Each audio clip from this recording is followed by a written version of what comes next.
يطيب أسعد قلوبا بالهداية والتقى وانر طريقي كي أراه يطيب. بسم الله الرحمن الرحيم. الحمد لله رب العالمين، والصلاة والسلام على أشرف الأنبياء والمرسلين نبينا محمد وعلى آله وصحبه أجمعين. Chers frères, chères sœurs, assalamu alaikum wa rahmatullahi wa barakatuh. Et bienvenue à tous et à toutes dans la continuité de ces cours où nous nous sommes arrêtés dans l'énumération des enseignements à tirer du premier hadith, innamal a'malu binniyat, que les actes ne valent que par leurs intentions. Et nous nous sommes arrêtés au dernier cours que parmi les enseignements à tirer, que la personne n'obtient de son œuvre que ce dont elle a eu l'intention. La personne n'obtient de son œuvre que ce dont elle a eu l'intention. C'est-à-dire que si son œuvre réunit les deux conditions d'acceptation des adorations auprès d'Allah subhanahu wa ta'ala, qui sont la sincérité envers Allah dans l'accomplissement de cette action, c'est-à-dire la motivation qui a poussé la personne à accomplir cet acte. Si c'est la recherche de la satisfaction d'Allah subhanahu wa ta'ala et de la récompense de l'au-delà, c'est une œuvre qui est sincère. Et ce sont ces œuvres qui sont considérées auprès d'Allah azza wa jal. La deuxième des conditions, qu'elle soit en conformité avec la sunna du prophète Mohammed alayhi salatu wassalam. Et si elle a réuni ces deux conditions, eh bien, elle sera rétribuée de la meilleure des récompenses par Allah subhanahu wa ta'ala dans l'au-delà. Cependant, si la personne, elle cherche par son œuvre accomplie, elle recherche par cela un bien éphémère, un bien de la vie d'ici-bas, ou toute autre intention mauvaise, comme l'acquisition d'éloges, l'acte est fait par ostentation ou autre, eh bien, elle a associé à Allah ce qui doit être exclusivement voué à Allah, qui est la sincérité dans l'accomplissement de l'œuvre. Donc, par ce fait, si elle recherche un bien de la vie mondaine par son œuvre accomplie, eh bien, elle sera rétribuée en fonction de la corruption de son intention. Elle sera rétribuée en fonction de sa mauvaise intention. Et de plus, ce dont elle a recherché par cette mauvaise intention, il est possible que Allah lui donne. Il lui donne en contrepartie ce qu'elle recherchait de cette vie mondaine par cette mauvaise intention. Tout comme il est possible que Allah subhanahu wa ta'ala ne lui donne pas. Allah azza wa jal, il dit dans le Coran à ce sujet: Man kana yuridu al-ajilata ajjalna lahu fiha ma nasha liman nurid thumma ja'alna lahu jahannama yaslaha madhmuman madhura. À celui qui désire la vie immédiate, nous accordons ici-bas ce que nous voulons à qui nous voulons, puis nous le vouons à l'enfer où il entrera, honni et éloigné de la miséricorde d'Allah, qu'Allah subhanahu wa ta'ala nous en préserve. Donc Allah azza wa jal nous a informé dans ce verset que ceux qui œuvrent recherchant ce bas monde, vil et éphémère, au détriment de l'au-delà éternel. Et cette vie d'ici-bas, c'est une vie qui est de courte durée. Donc quelle grande perte de rechercher par ses œuvres de l'au-delà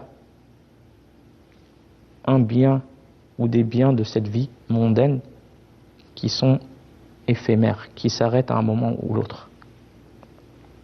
Et l'au-delà, au détriment de l'au-delà qui est éternel. Allah subhanahu wa ta'ala il est possible qu'il lui donne ce qu'il recherche par cette mauvaise intention. Comme il est possible qu'il ne lui donne pas ce dont il a recherché par cette mauvaise intention, et quelle mauvaise conséquence qui est la perte de la non-attribution de ce qu'il a recherché par cette mauvaise intention dans ce bas monde, et la perte de la récompense dans l'au-delà. Donc, la personne obtient par cela la perdition dans les deux demeures. Qu'Allah nous en préserve et fasse qu'on recherche par nos œuvres de l'au-delà sa satisfaction et la récompense dans une vie éternelle. Et parmi les bénéfices, les enseignements à tirer de ce noble hadith, et par conséquent l'obligation de vouer nos œuvres sincèrement et exclusivement à Allah subhanahu wa ta'ala. Et ça demande à la personne un combat de manière continuelle sur sa propre personne. Et le fait de la contraindre à ne vouer un culte exclusif à son Seigneur subhanahu wa ta'ala. Et c'est la cause de la récolte de la meilleure des récompenses. Car Allah azza wa jalla, il rétribue la personne de meilleur de ce qu'il œuvrait. Donc la cause de la bonne rétribution des œuvres du serviteur est le fait de rechercher la satisfaction d'Allah et la récompense, et sa récompense. Allah azza wa jalla dit: وَمَنْ أَرَادَ الْآخِرَةَ وَسَعَى لَهَا سَعْيَهَا وَهُوَ مُؤْمِنٌ فَأُولَئِكَ كَانَ سَعْيُهُمْ مَشْكُورًا.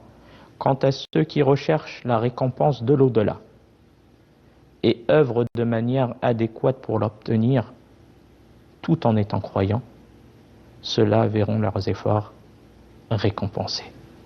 Donc voilà, pour celui qui recherche la récompense de l'au-delà, le fait d'accomplir chaque acte, chaque œuvre de manière sincère et de contraindre son âme, sa personne à cela, à œuvrer pour Allah et non pour autre que lui. Car personne ne sera d'utilité à personne au jour de la résurrection. Personne ne sera utile à personne si ce n'est les œuvres accomplies par le serviteur. Donc pourquoi vouer à autre qu'Allah cette adoration? Pourquoi rechercher par nos œuvres un bien éphémère ou quelconque autre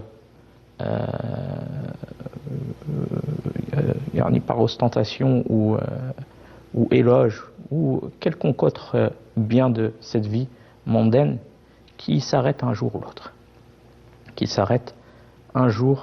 l'autre, Donc la personne elle doit faire l'effort de manière continuelle sur cela et de demander, d'invoquer Allah en lui demandant la sincérité dans les œuvres et l'acceptation de nos œuvres.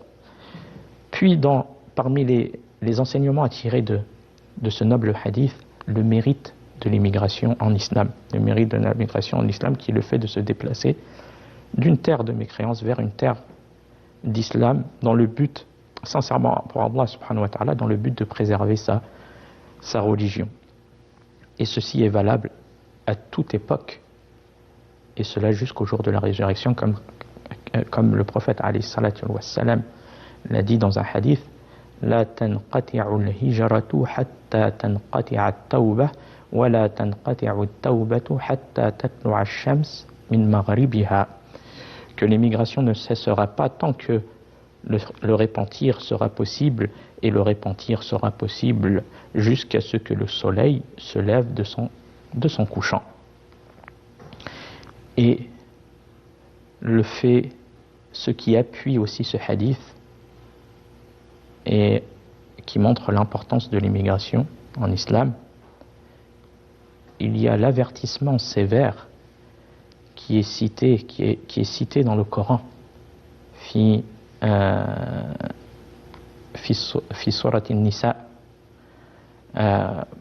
pour celui qui a délaissé l'immigration malgré qu'il en avait la capacité à cela et qui était en difficulté dans sa religion, dans sa pratique religieuse, qui était en danger dans sa pratique religieuse. Et il avait la capacité d'immigrer. Malgré cela, il a délaissé jusqu'à ce que lui est venue la mort.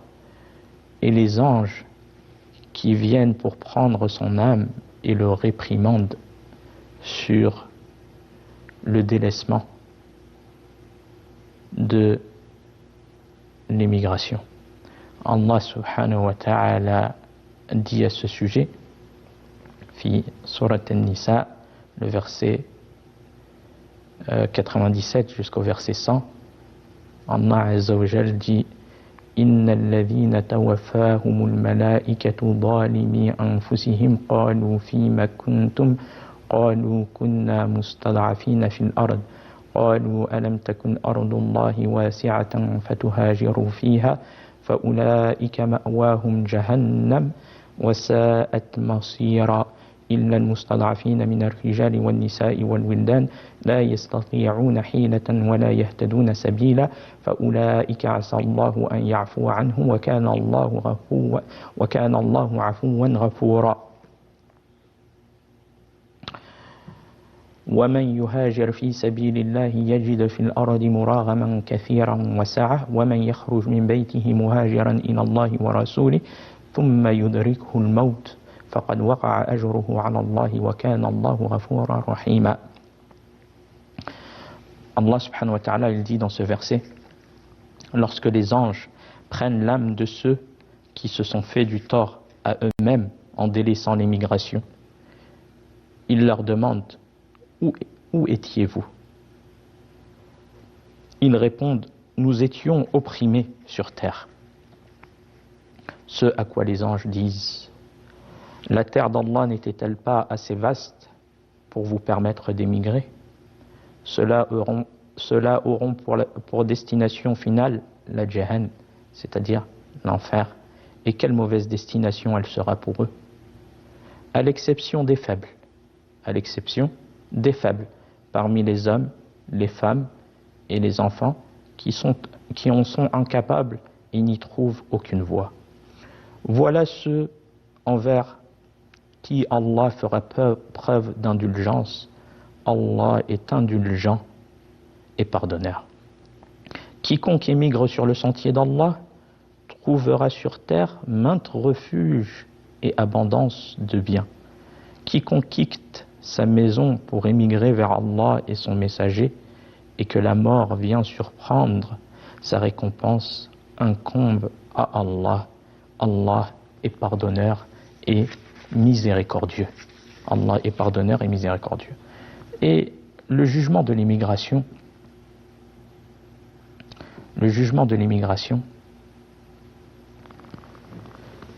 est différent selon la situation de la personne, comme les savants l'ont cité. Et ils ont cité à ce sujet 4 jugements. Le premier de ces jugements est son obligation. Il est obligatoire si il y a 3 conditions de réunies. La première de celles-ci, il se trouve dans une terre où sa pratique religieuse est difficile au point qu'il ne puisse l'extérioriser. Il ne peut pas prier. Ou par exemple la femme ne peut pas porter son voile ou autre. Et il a la capacité d'émigrer. Et il trouve un pays où émigrer, c'est-à-dire l'accueillir. Eh bien dans ce cas-là, il est obligatoire à la personne d'émigrer. Le deuxième jugement, il n'est pas obligatoire mais recommandé. Si la liberté, il a la liberté de pratique religieuse dans ce pays non musulman, et il a aussi la capacité d'émigrer. Dans ce cas-là, c'est recommandé et non obligatoire, malgré que cela soit préférable. La troisième catégorie de personnes qui est excusée, à l'exemple d'une personne qui est malade, d'une maladie grave. Il ne peut pas voyager par cause de cette maladie.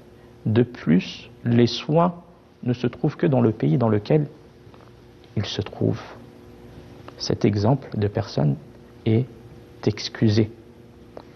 Et la quatrième catégorie de personnes, c'est une personne où il lui est recommandé de rester dans la terre non musulmane de son profit aux musulmans dans cette terre, comme une personne qui a appris les sciences religieuses et qui a une place dans ce pays où il est profitable aux musulmans, et s'il quitte, il n'y a personne pour pouvoir le remplacer, et de plus, il est libre dans sa pratique religieuse. Donc, dans ce cas-là, la personne, il lui est recommandé de rester en terre non musulmane, de son intérêt qu'il apporte, de son intérêt et profit aux musulmans dans ce pays. Voilà concernant le jugement de